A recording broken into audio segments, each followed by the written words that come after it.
साथियों नमस्कार, मैं उत्तम लाल बंसल आपके अपने YouTube channel UK with thought सरकार के साथ विकास के साथ आज मैं आपको बहुत अच्छी बात बताने वाला हूँ। हमारे समाज में तलाक अक्सर आम बात हो गई। तलाक क्यों होता है, कैसे होता है और इसका कारण क्या है। तो आइए हम इस पर चर्चा करते हैं और वो कारण, सभी कारण बताएंगे किस कारण से तलाक होता है, किस कारण से मियाँ बीवी आपस में एक दूसरे के दुश्मन बन जाते हैं, शैतानों की तरह एक दूसरे के दुश्मन बन जाते हैं। इसका कारण क्या है? इसका कारण है कंप्रोमाइज़। कंप्रोमाइज़ बोले तो एडजस्टमेंट करना, एक दूसरे की भावनाओं को समझना। और कंप्रोमाइज़ कब नहीं होता? जब हम में ईगो होता है। ईगो मतलब क्या है? एक घमंड, एक अहंकार, एक अभिमान। प्रत्येक मतलब हर एक व्यक्ति को ये अभिमान होता है कि मैं ऐसा हूँ, फिर ऐसा क्यों बनूँ मैं। तो साथियों, ये जो अहंकार है, जो ईगो है, यही मियाँ बीवी को एक दूसरे को एडजस्टमेंट नहीं करने देता है, एक दूसरे को सेटिस्फाई नहीं कर पाते हैं। वो एक दूसरे की बात से सहमत नहीं होते हैं। बीवी बोलती है मुझे ये चीज़ चाहिए, तो ये चीज़ चाहिए, तो ये चीज़ चाहिए। अभी यदि पति उसका अल्टरनेटिव लेके आता है, कोई और अपोजिट, या फिर उसका समानार्थी कोई उसकी जगह पर दूसरी चीज़ लेके आता है, तो पत्नी उतने में नाराज़ हो जाती है। दोनों की आपस में तू मैं हो जाती है। दूसरी बात, यदि पति को थोड़े से लेट भोजन मिल जाते हैं, या थोड़ा सा लेट वह ऑफिस जाने के लिए या विभिन्न कहीं भी जाने के लिए, काम पर जाने के लिए थोड़ा सा लेट होता है, भोजन लेट तो इधर पति आग बबूला हो जाता है। वो अपने आप को कंप्रोमाइज़ नहीं कर पाता, सेटिस्फाई नहीं कर पाता है कि चलो ठीक है 2 मिनट लेट सही, पर क्या गुस्सा होने से आपका ये जो लेट वाला समय की भरपाई हो जाएगी क्या? आप बताइए। उधर पत्नी को सोचना चाहिए कि पति जो चीज़ लाया है, चलो ठीक है, इसका मैं यूज़ करती हूँ, इसका परिणाम क्या होता है। मतलब कोई भी यदि बात हो जाती है तो एक दूसरे से सेटिस्फाई करना चाहिए, कंप्रोमाइज़ करना चाहिए।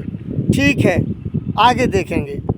नहीं, ऐसी सोच हमें विकसित करना चाहिए, एक दूसरे से कंप्रोमाइज़ करना चाहिए। यदि पति यह बात बोलता है कि कोई भी बात पत्नी के लिए बोलता है, तो वह गलत नहीं बोलेगा, या पत्नी बोलेगी तो वो भी गलत नहीं बोलेगी, पर एक दूसरे को एडजस्टमेंट करना चाहिए। थोड़ा सा आप बुरा मानेंगे, पर मैं एक अच्छी बात बताता हूँ कि महिलाओं में थोड़ी सी जो सामाजिक रूप से जो बुद्धि है, वो पति की मतलब पुरुष की अपेक्षा बहुत थोड़ी सी कम होती है। क्योंकि पति सुबह से निकल जाता है और शाम को जब घर आता है तो वह विभिन्न प्रकार की समस्याओं से ग्रस्त होता है। घर में पूरी सामग्री लाना, घर की व्यवस्था करना, रिश्तेदारी में जाना, और घर की कपड़े, राशन को लेकर सभी जगह की व्यवस्थाओं में पति लगा रहता है। तो पत्नी का धर्म यह रहता है कि पति जब घर से निकलता है तो उसके लिए समय पर भोजन मिले। उसका पूरा काम, यदि घर का जो पूरा काम उसे समय पर मिल जाएगा, तो वो ऑफिस में जाके ज़्यादा काम करेगा, या कहीं काम पर जाके ज़्यादा काम करेगा, तो उसका धन उपार्जन अच्छा होगा। या खेत में भी जाता है कोई किसान भाई, तो उसके लिए भी हमारे घर से उसकी जो बीवी है वो समय पर उन्हें भोजन या व्यवस्था कर दे। तो और बात में लड़ना, ये महिलाओं में थोड़ी सी पुरुष की अपेक्षा अधिक प्रवृत्ति होती है। अब किसी महिला को बुरा ना लगे, ये बात सत्य है और यथार्थ सत्य है। पुरुष 2 वक्त के लिए शांत हो जाएगा, पर महिला उस वक्त शांत नहीं होगी। उसके जिज्ञासाएँ ज़्यादा होती हैं, वो एक नहीं 4 बातें सुनाना चाहती है, क्योंकि उसका स्वाभिमान ज़्यादा है, उसका अभिमान स्वयं में ज़्यादा है कि इसने मुझसे ऐसा क्यों बोला। तो एक दूसरे को सेटिस्फाई करना सीखें। यदि कोई बात हो जाती है तो बात हो जाती है, उसको वहीं पर दबाने की कोशिश करें, उसको खींचे ना, रबड़ की तरह ना खींचें। यदि खींचेगी तो वह और ज़्यादा लंबी होगी। बात को आप छोटा करने का प्रयास करें। पुरुष वर्ग हमेशा यही करते हैं कि हमेशा बात को छोटी करने की कोशिश करते हैं, पर महिला वर्ग हमेशा बात को बढ़ाती है।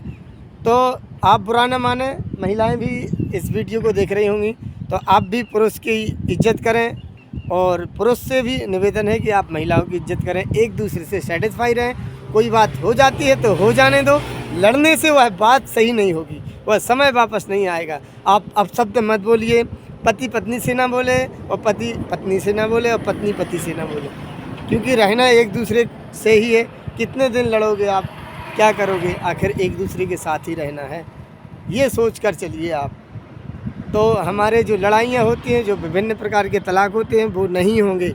सिर्फ सेटिस्फाई, यदि हमारी आपके घर में सास है तो सास ने इतना सारा जोड़ा है, आपको ब्याह के लाई है, तो उसने कुछ किया होगा, कुछ तो स्ट्रगल किया होगा जब इतनी बड़ी गृहस्थी बना ली है। यदि वो कुछ बोल जाती है, सास बहू के लिए बोल जाती है, तो सास बहू को आग बबूला नहीं हो जाना है। ये सोच के रहना है कि एक माँ को मैं छोड़कर आई हूँ, दूसरी माँ मेरी इधर मिली है।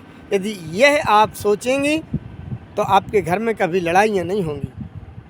एक माँ को मैं छोड़कर आ गई हूँ, दूसरी माँ मेरी ये है, तो ये जो बोलेगी मेरे अच्छे के लिए बोलेगी। और सासों को भी ये सोचना चाहिए कि मेरी लड़की जो विदा होकर चली गई है, ये जो दूसरी मेरी बहू आई है, ये भी मेरी बच्ची के समान है, मेरी लड़की के समान है। यदि यह विचार हमारे सबके मन में आ जाता है तो कदाचित हमारे कभी परिवारों में टूट पैदा नहीं होगी, कभी भी विखंडन पैदा नहीं होगी, और हमारे परिवार बचा रहेगा। और यदि परिवार बचा रहेगा तो गांव बचा रहेगा, और गांव बचा रहेगा तो प्रदेश बचा रहेगा, प्रदेश बचा रहेगा तो देश बचा रहेगा। तो हमारे देश को मजबूत बनाएं, और मजबूत बनाने के लिए परिवार वह प्रथम इकाई है जो देश की नींव को मजबूत करती है, परिवार। तो यदि आप देश का विकास चाहते हैं, प्रदेश का विकास चाहते हैं, समाज का विकास चाहते हैं, तो हमें परिवारों का विकास करना चाहिए, परिवारों को मजबूत करना चाहिए। तो आपसे आज से यह निर्णय लें कि हम अपने परिवारों में लड़ेंगे नहीं, हर एक चीज़ को कंप्रोमाइज़ करेंगे। सॉरी बोलने में कुछ नहीं होता, आप घटते नहीं हैं। यदि हमने अपने भाई से, हमने अपने पिता से, हमने अपनी माँ से, हमने अपनी सास से सॉरी बोल दिया तो कौन सा हमने नीचे हो गए, कौन सी हमारी जो क्रेडिट है वो नीचे हो गई, उसमें आपकी क्रेडिट ऊपर होती है, इज्जत बनती है दूसरों की निगाहों में। तो सॉरी बोलना सीखें, कंप्रोमाइज़ करना सीखें एक दूसरे की बातों से। लड़ने से कोई समय वापस नहीं आता है लड़ने से कोई रिश्ता मजबूत नहीं होता। तो यदि रिश्ते मजबूत चाहते हैं, अपने परिवार को मजबूत चाहते हैं, देश को मजबूत रखना चाहते हैं, तो आप सभी से निवेदन है कि सेटिस्फाई, कंप्रोमाइज़ करना सीखें। और मेरे वीडियो अच्छा लगा हो, परिवार के बारे में मैंने कुछ अच्छी बात कही हो, तो प्लीज़ चैनल को लाइक करें, शेयर करें, सब्सक्राइब करें, ताकि इस प्रकार की वीडियो आप तक पहुंचती रहें। और कोई गलती से, भूल से यदि कोई गलत शब्द निकल गया हो मेरे मुंह से तो मैं क्षमा चाहता हूँ। नमस्कार, भारत माता की जय। मैं हूँ सरकार के साथ, आप भी रहें सरकार के साथ।